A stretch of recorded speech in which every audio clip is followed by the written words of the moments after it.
Good evening, everybody, and welcome to the first asynchronous lecture we will be doing for the parenting class today. So, as I'm sure you know, classes all across MSU are now 100% online. So I've spent a lot of time thinking about how I'm going to transition to class from being a hybrid class to being a fully online class. The biggest disappointment I have is that one of the benefits of this class is the ability to discuss and interact with your peers on a lot of these issues about parenting. I think that providing information and having you guys think about it on your own is a limited way of learning about parenting, but this is what we have, so we're going to make do with it and do the best we can.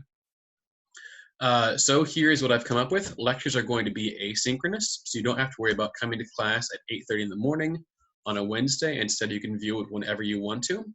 So I am going to post relatively brief lectures once a week. And the lectures will have questions with them that you will answer in lieu of taking attendance points. So we will still have the full number of attendance points, but instead of logging into Top Hat and taking points that way, you will do it through answering questions on Top Hat. I want to do my best to stay as in touch with you as I can while still practicing social distancing. So to that end, I will be posting brief video announcements and doing emails and sending messages through D2L as well as a means of staying in communication. Office hours are also done virtually now. So if you want to meet virtually, just send me an email and we can set up a time to meet through Zoom or however else you'd like to do it as well. So as I previously alluded to, one of the goals of this is trying to balance accessibility of an online platform with also having my course goals for what I want you to learn from this. And so the downside, again, is that discussion, engagement, and participation are a lot harder to do when it is in a remote setting. So to that end, I want to seek your input and advice. I have not been teaching for all that long of a time. So for some extra credit, what I want you to do is after the lecture to through Top Hat respond to the question on there about what are tips from your own experiences of taking classes or what other professors are doing for best practices of maintaining an engaging and effective class even though class is done remotely. So with that said, we're going to shift gears from the announcements and jump straight into the course content of the lecture today. So the way to this last semester, we're starting with a super exciting pop quiz. Obviously, since this is a remote session, you know that the quiz is not going to be for grade, but it's just to get you thinking about the topic. So the first question is, are hormonal changes during adolescence the reason why adolescents are so moody, as people say? So this is a common thing I think most people believe, but the answer is actually no. I think if you watch the Dan Siegel lecture on YouTube, he talks about how it's actually changes in the brain architecture that cause the changes in adolescents' behaviors. Second question, the brain finishes developing during adolescence, which is to say, we'll say by 18 we become a legal adult in the United States, at least. And the answer for this is also false. In reality, the brain doesn't finish developing until the mid-20s and potentially even later as well. So until you're about 25 or so, your brain, especially the prefrontal cortex, the part that is responsible for decision-making and executive function, is not done developing until you're about 25 years old. Question 3. Most adolescents are rebellious and antisocial. I think adolescents get a bum rap a lot of the time, and people think that they are these rebellious, antisocial people who just want to go to their room, listen to their music. They want to, I don't know what kids do these days since everything's online anymore. But they want to be rebellious in various ways. And in reality, that's actually not true. It's only a minority of adolescents who go through strong antisocial tendencies. And by antisocial, I don't just mean that you isolate yourself in your room, but you engage in like antisocial behavior. So think of antisocial as an antisocial personality disorder, which is what people commonly refer to, which is the clinical definition of a psychopath.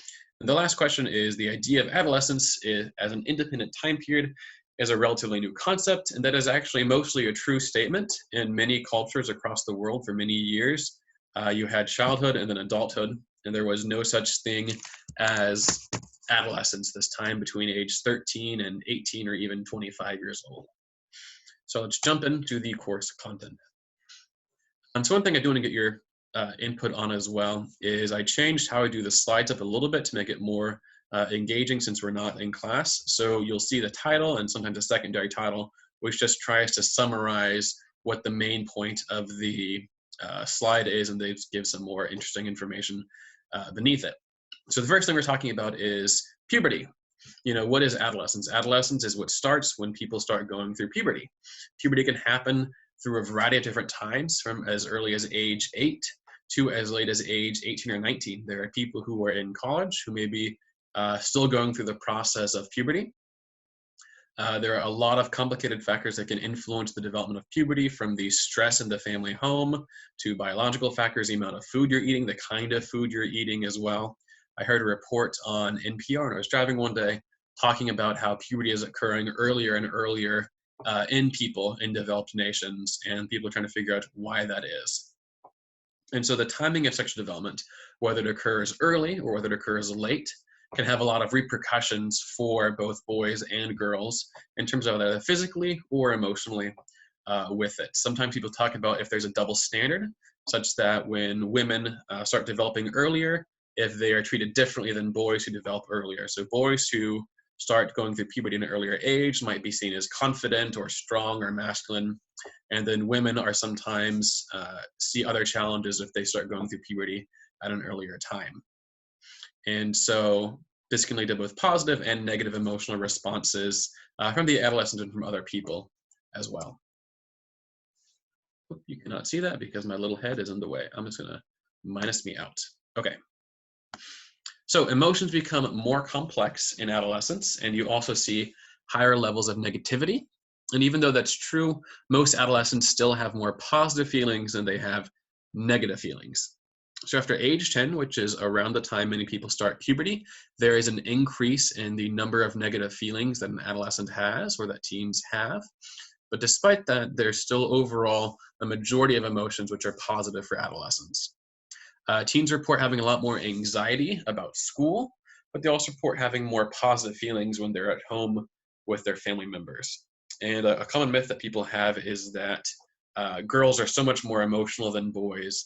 But in reality, if you do research, or research has found that there isn't any difference in the daily moods or fluctuations adolescents have in their emotions between boys and girls. There are different display rules in terms of what's an acceptable emotion to display or show for a boy or for a girl. But both adolescents who are boys and girls experience the same kinds of positive and negative emotions.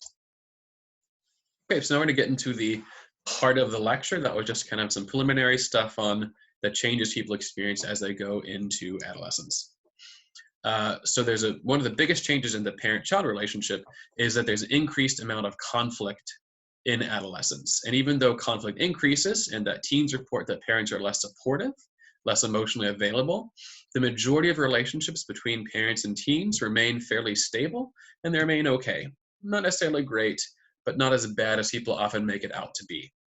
So as you can see kind of down here in the last part, less than a third of teens report they have a turbulent relationship with their parents. At age 10, I think it's about 17% who report it's turbulent. And at age 16, during middle adolescence, it's about 29%. So the highest peak is about age 16. That's when most adolescents have the highest conflict with their parents. But even then, about 70% of adolescents report or don't describe their relationship with their parents as being turbulent. And so one of the reasons why you do see this change in parents and adolescent relationships is that parents and teens differ on what their expectations are regarding appropriate behaviors. So adolescents are becoming their own person. They're becoming independent and autonomous, or at least they're striving to become independent. And so they're starting to redefine what they see as being social conventions. What is an okay thing to do? I think a common one nowadays might be cell phone rules.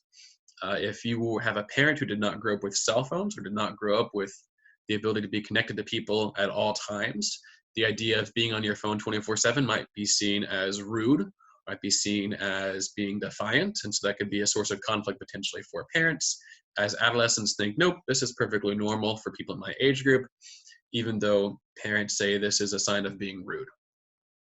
And so that different expectation can cause conflict. And part of it is also that teens have this innate desire and need to become autonomous, which means to be self-governed. They're seeking to have less parental control, so that way they have more autonomy, they have more decision-making abilities, they can be their own person. However, this desire to become your own person happens before teens actually develop good self-regulation skills. And so the teen says, I want to go out to be my own person, I want to stay out late, I want to be with my friends, make my own decisions, I can choose when to do what I want to do, etc. And the parent says, yeah, that's great and all. However, you're making some bad decisions and I can tell things are not going very well. So parents see teens are trying to make their decisions, but they also see teenagers often are not the best at making decisions, and there creates this tension between parents and teenagers in it. So what are some signs of whether a conflict is healthy or unhealthy? So conflict between parents and adolescents is perfectly normal, but that doesn't mean that all conflict is healthy or bad, or unhealthy or bad. So what are some signs that conflict is good or bad? So the biggest one is something called emotional flexibility, which is the ability to express a wide range of emotions during conflict. So for example, a parent and an adolescent who are able to have an interaction where they're expressing irritability and anger and frustration at each other, but then during the conflict, they can also express affection or discuss something positive about the other person, or they can do something else positive during that conflict, is a sign that they are having a more healthy conflict. It shows that the parents and the child are more flexible and they have better ability to be adaptive in their relationships and be responsive to each other. Conversely, getting stuck on either negative emotions or only expressing positive emotions could be a sign of unhealthy conflict. Sometimes parents and teens get into these negative cycles where they just get stuck and it just escalates in this negative place that's obviously not healthy and not a very useful thing. In the next few slides, we're going to detail various strategies you can try when you become a parent. You can also reflect on what your own parents did on what was helpful or not helpful if you do get stuck in these negative emotion cycles. And the flip end is if you only express positive emotions, that's also a negative thing. It could be a sign, especially for the teenager, that they don't feel comfortable in expressing what makes them angry, expressing what they think is wrong or what they don't like. And same with parents as well. They might feel they're being very avoidant of disciplining their kid because they're afraid of there being a giant blow up or something. And so those are both signs of whether a conflict is positive or negative, where it is healthy or unhealthy. And the last thing to think about on this slide is that parents and adolescents often frame the conflict differently. So if the conflict is about, say, cleaning your room, for example, the adolescent might view it as a private affair. They think this room is my room, so it's my business when I clean it, how I clean it, and how clean I make it. But the parent might say, this is not a private affair, this is about social conventions, about learning to be a responsible citizen. It's about learning to be able to keep your own house and make your own house, about becoming and developing responsibility. And so this difference in how they frame the conflict can be a source of conflict for parents and adolescents as well. So what are some of the keys for handling conflict? This comes from research by Judy Smetana at Rochester University, I think it is, somewhere in New York.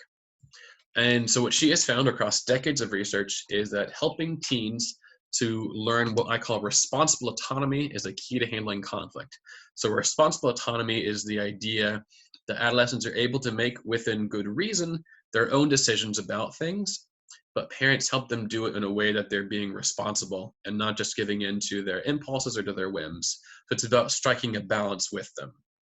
And so some of the tips for striking that balance is, first off, remembering that most teenagers accept parents' basic moral and ethical values, and also accept that there needs to be some rules about safety and about health, when they go to bed, when they come home, what they can eat, what they can't eat, if they can drink alcohol or not drink alcohol, various things like that. So most teenagers agree we need some rules that make sense.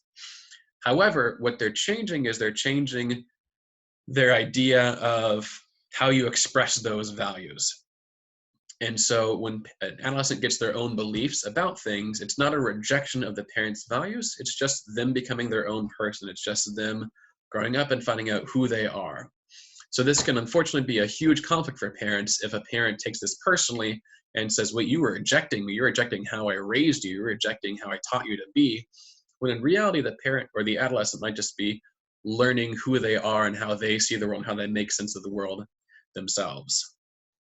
And so this increased desire for personal choice is just a normal thing adolescents go through, and it's part of the process of establishing your own identity and becoming your own person. And with adolescents, they can change who they are very quickly.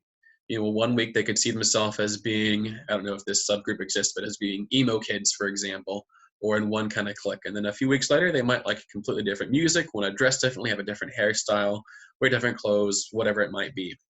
And so that expression of personal choice is just a part of becoming your own person and establishing an identity. And so for that, Smetana recommends that you pick your own battles. What is something that you think is an important thing to argue about? What is something that you think is something that is where you're going to say, nope, it's okay, I'm not going to fight about it. One common thing parents often think about is how you dress, how you look. Things like that may not really matter in the long run. Other things might be more important, such as making sure you complete your homework or making sure that you come home at a timely, time.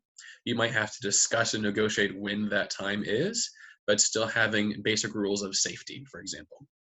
And the last one is that adolescents, their brains, especially the frontal cortex, is just developing and just coming to kind of get turned on and start being able to be used. So giving them an opportunity to talk about these issues and conflicts and to learn to reason and do so in a calm environment, in a caring setting, is really instrumental to help them learn decision-making skills and to help them learn to flex their newfound, brain muscles in executive function and in that ability. And so some parents who have a fear of adolescent rebellion or a fear of, if you give them an inch, they're going to take a mile, we're going to shut down any conflict and say, nope, if you don't respect me, then that's a problem. And so I would encourage parents like that to not view it as an issue of do you respect me, but a sense of you're trying to learn what you believe and how you see the world, and learning not just what the rules are, but why we have the rules, and more importantly, do the rules make sense? When you're a child, you have a very vertical relationship with your parents. It's all kind of top down. But adolescents, that relationship switched to being more horizontal. And in that, adolescents and parents start having a bit of more equal decision-making with each other. And so seeing this as an opportunity for growth and development versus a challenge of your authority is vital for managing conflict and keeping conflict from escalating much. So another big thing is, how do you help adolescents to talk? A lot of research shows that the parent-child relationship is really instrumental to ensuring optimal development for adolescents, but a lot of parents complain that they just can't get their kid to talk. And so parents often say, they just won't open up. They say one word to me, they grunt, and they go upstairs, and that's really it. So, but there are a lot of things that parents can do to promote conversation. So the first one is just modeling good communication. So talking about your own day, what happened at work, what happened during your day and what you were doing, asking them, the adolescent, about their own day as well, about their friends or their plans, what they're doing. Then it has to come from a place of curiosity and interest where you just genuinely want to get to know your kid better, as opposed to this place of where are you, who are your friends, what are you doing? Because that can raise a sense of not trust. And then that sense of not trust leads to the adolescent shutting down more, which can then lead to the parent, being more and more intrusive. And then the more intrusive the parent is, the more the adolescent withdraws. The more the adolescent withdraws, the more intrusive the parent becomes. That gets this negative cycle going on. And so a way of breaking that cycle is by kind of just stepping back and recognizing you're in this cycle and changing, how you're phrasing the questions from being this intrusive, what are you doing, to just trying to figure out, what's going on in their life and what's important to them because you care about them and because you want to know what's happening in their lives. And maybe it's an issue of, safety or knowing where they are and things like that, as opposed to a need to know because you don't trust them type thing.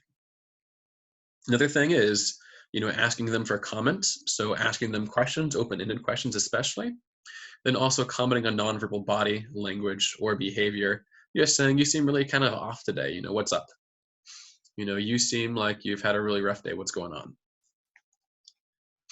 And so one of the keys for getting adolescents to keep talking once they do talking is in asking open-ended questions, and then also in reflecting back to them what's going on.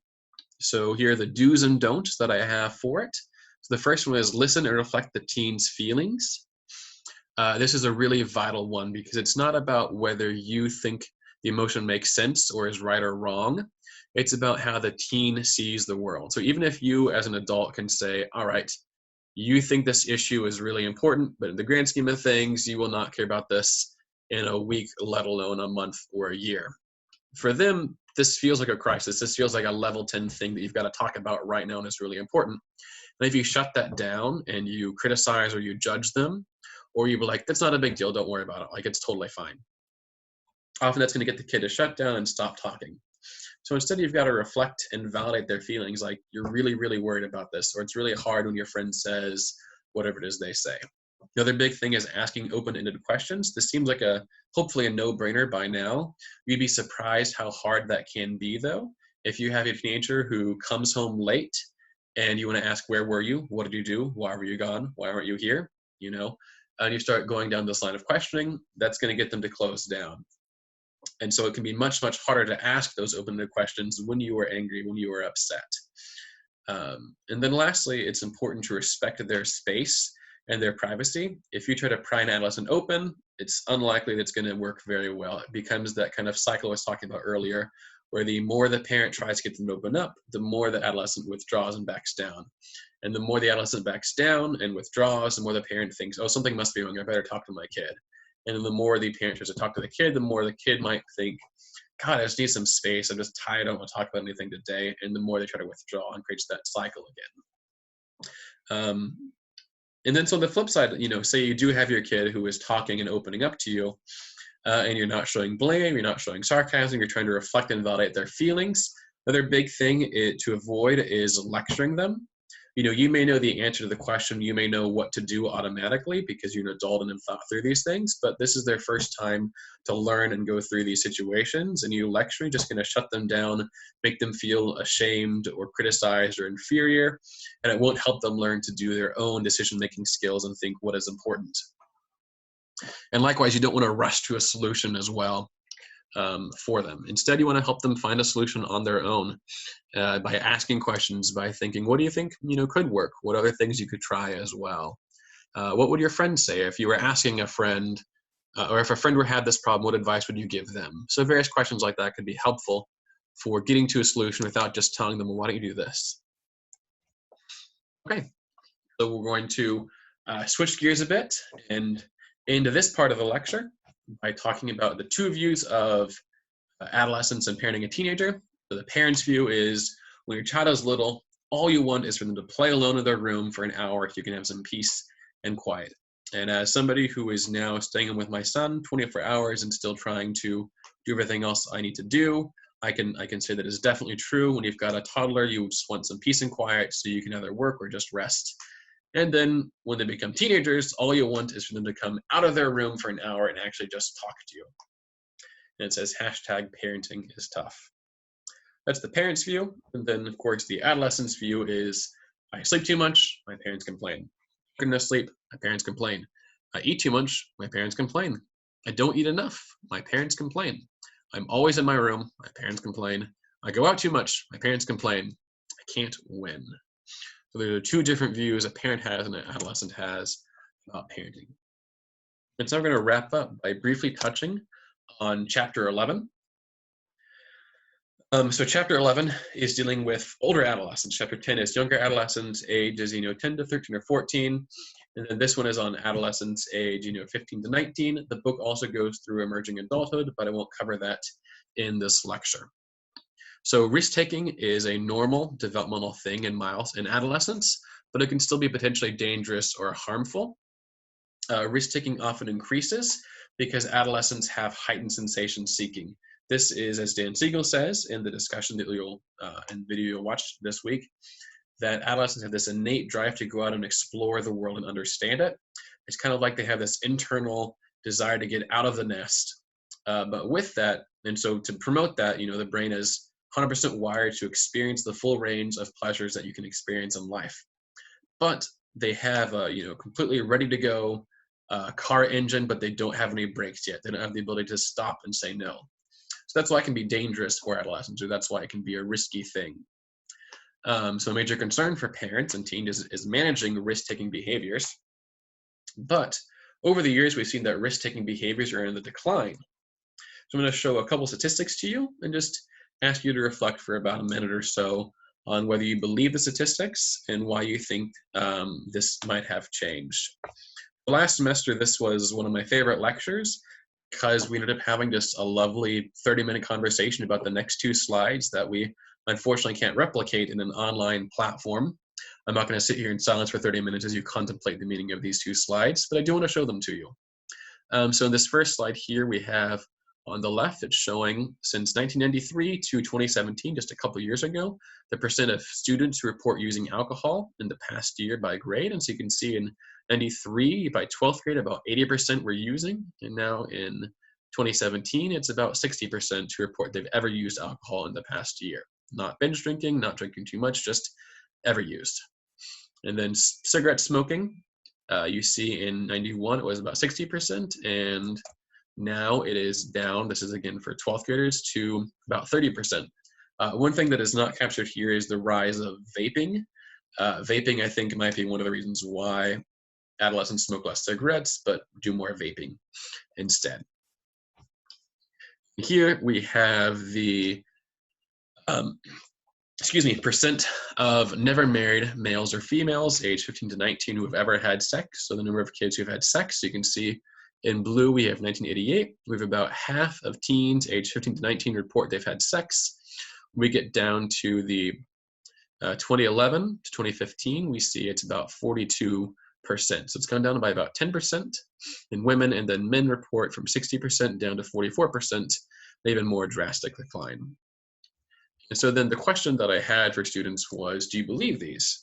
As people who are in a very close time to this, does this mesh with your own experiences? Do you see fewer adolescents who are using alcohol or smoking cigarettes, adolescents who talk about having sex or are having sex with a partner or a casual acquaintance or whomever it might be?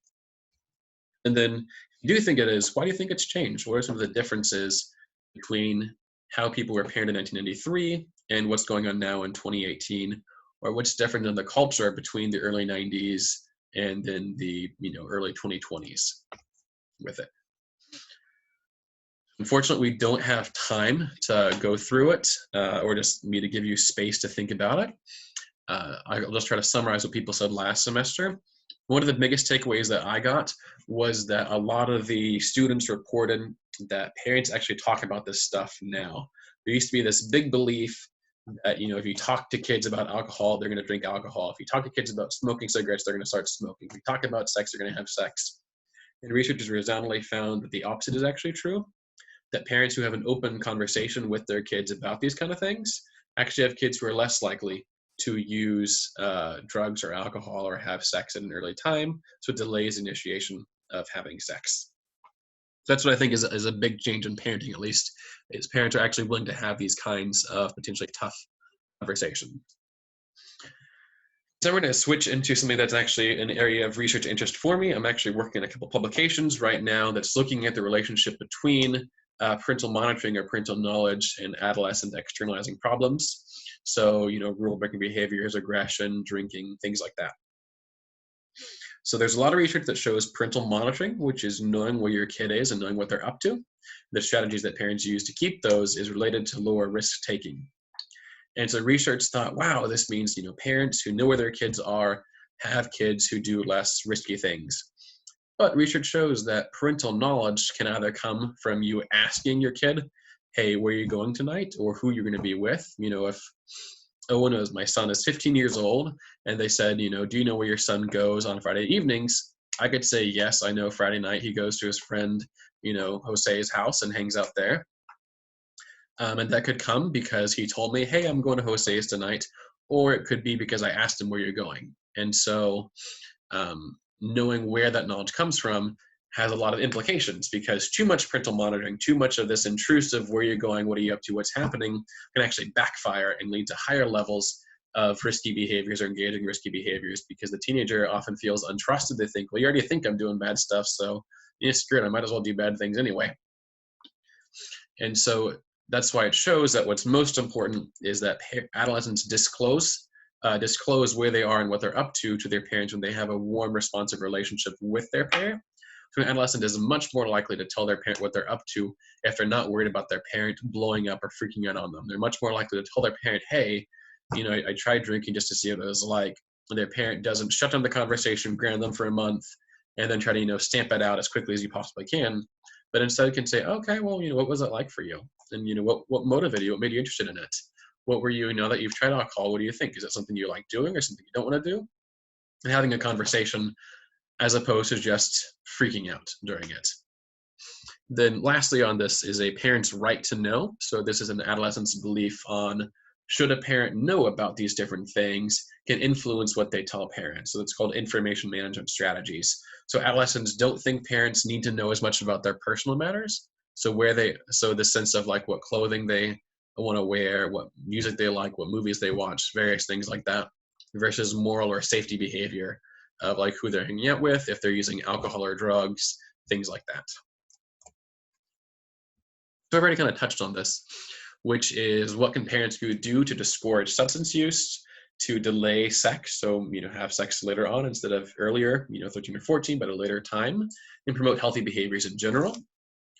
So one of the biggest things is just modeling healthy behaviors. So that can be both in terms of physical, of making sure that you get good sleep. If you are telling your teen, don't watch too much TV or get off your phone, or saying you've got to limit screen time, and you do that while you're staring at your phone, they will probably not listen to you very closely. Likewise, you say, hey, it's important to get good sleep and exercise, and you stay up late and don't eat very well, they're going to pick up on that.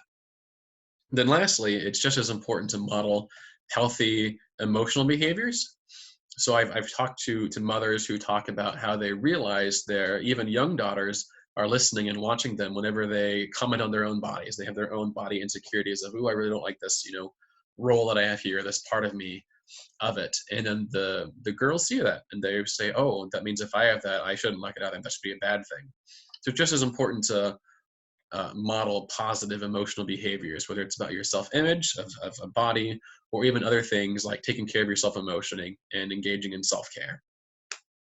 And then for delaying sex, having an open, honest communication and having a willingness to talk to them about sex, the reasons why they would want to delay sex as opposed to having sex early, and being able to engage and use those skills we talked about earlier of being empathetic, of listening, of validating, of not jumping to conclusions, of not using sarcasm, not cutting them off, etc., can all be really useful things for those kind of tough conversations. And then lastly, for drinking, having clear, enforced rules about drinking, not providing alcohol to adolescents, and modeling healthy drinking have all been found to reduce the risk of substance use. So some of this is maybe not controversial, but is contrary to what some parents that I know, or some of my friends' parents when I was growing up, believed. So some believed that they had this harm reduction approach, that it's okay to provide your kids alcohol because they're going to drink anyway, so you might as well make sure that they're going to be drinking in a safe environment. So, that way they can learn how to drink healthily, that way they won't go home and get a DUI, that way they won't be binge drinking. I can know where they are, they can be safe, it'll be much better that way. But that's an empirical question. It's not just a theoretical or philosophical question of should a parent provide alcohol to their teenager to make sure they're doing it safely or not.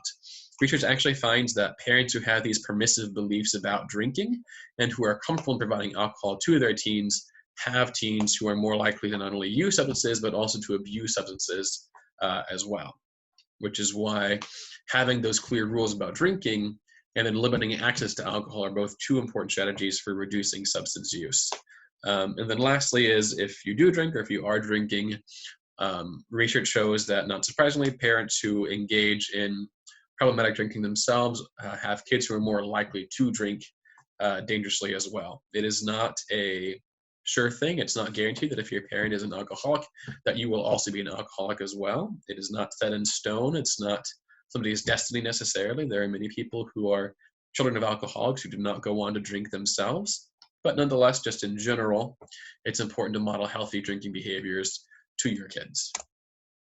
So we'll end asking this question, which is a meme I found when I was making the lecture last semester. It says, and this is, I imagine, a parent talking to their teenage son or daughter, "I am not your friend, I am your parent. I will stalk you, I will flip out on you, I will lecture you, and I will drive you insane. So given what we've talked about how risk-taking is more likely in adolescence and how adolescents spend less time at home, that peers are a bigger influence on them, do you think this is a good philosophy for parents? Why or why not? And so with that, we will end the lecture. So don't forget to go on the top and answer the question about what are your best tips for doing remote teaching and online teaching in classes, and also to answer the top hat questions that I have or will have posted for you. That way you can get credit for watching the lecture and also for responding to it. So with that said, please do not hesitate to reach out to me if you have any questions or concerns at all. You can reach me through email. I'd be happy to Zoom with you as well, or anything like that. So with that, have a lovely day and hope you guys are taking care of yourselves. All right, bye.